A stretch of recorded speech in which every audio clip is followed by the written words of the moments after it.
evening, class. My name is Andrew Medusko. I'm here, and today I'm here to talk to you about persuading you. My topic is peer pressure, and I will be talking about three things: self-experience with peer pressure and how it affected me throughout high school and how it made me the person I am today. My second topic will be the causes of peer pressure, what causes you to do what we do today, what influences you to make the choices you make throughout the day, because every day something pressures you to choose what you're doing in that point in time, you know what I mean? And the third thing is going to be the solutions to peer pressure.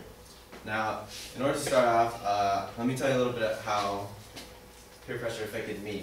Throughout high school, we all went through high school, and we all know that there's drugs, and there's alcohol in high school, and there's different cliques, as we like to call them, different groups of people, and we all feel the need to be accepted in these cliques, and we all feel the need to, be cool or be accepted, and no one wants to be a loner in high school, and no one wants to, just be by yourself. We all need friends. We all need to feel that, that sense of closure throughout high school.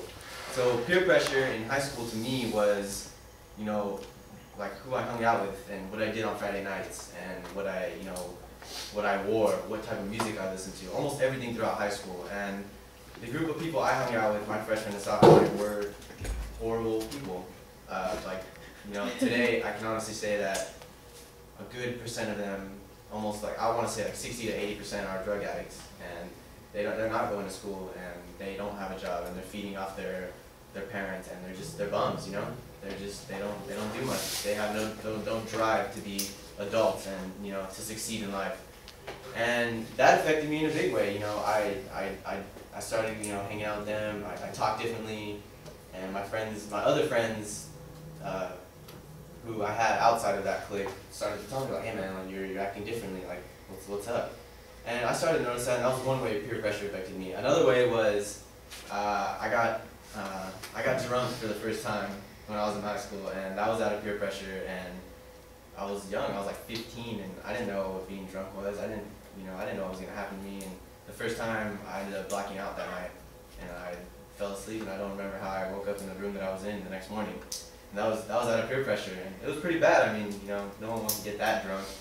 And yeah, some causes to peer pressure are, let's see, the causes I got for peer pressure were from AboveTheInfluence.com, which is, I'm pretty sure you guys have seen the commercial, which shows an artist, and it shows that art is his influence to stay above the influence.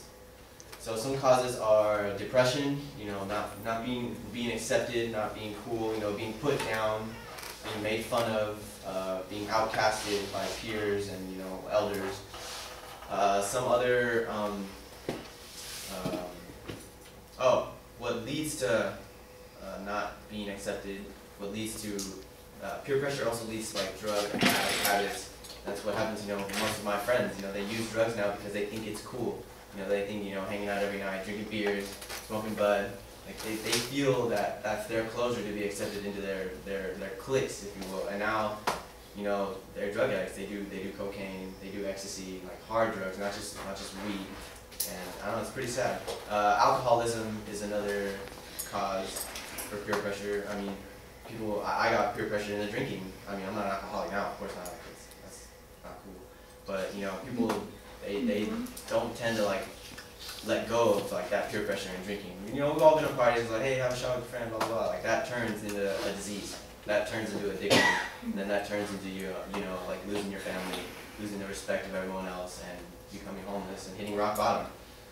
Another one, I guess, could be just depression, just not having a drive, giving up on life, giving up on yourself, everyone giving up on you, and that's because of peer pressure. Peer pressure leads to that because you made the wrong choices in high school because you thought it was cool. Peer pressure does seem to affect teens a lot more than it does adults. And according to Above the Influence, teens are affected because they don't know what right is. And they don't know what the right choices are to make in life. So they just do because they can do. You know what I mean? Adults, they have a sense of they know what is right, and they've gone through high school and they've seen where their choices have led them to. But teens don't have that. That's why teens have parents to help them out, you know what I mean? But in high school, your parents aren't there. Like, your parents aren't with you 24/7 at school, so you don't have guidance throughout high school. All you have is yourself. So that's why teens are more subject to peer pressure than others. Some solutions for peer pressure are just staying true to yourself, man. Like setting goals for yourself, just being real with yourself and not giving in. Like, I think being able to walk away from peer pressure is, I think someone who does that is gonna have is gonna get a lot more respect than someone who gives into it. You know what I mean? I respect someone a lot more who's able to walk away from like a situation with drinking or drugs that can potentially lead to something else in their life. Like, I give them all, hands down, I give them the most respect out of everyone. Another solution is, therapy, youth groups, keeping yourself busy after school and not just hanging out with your friends at a house, which can lead to other things. And that's pretty much it. I'm persuading you to say no to peer pressure.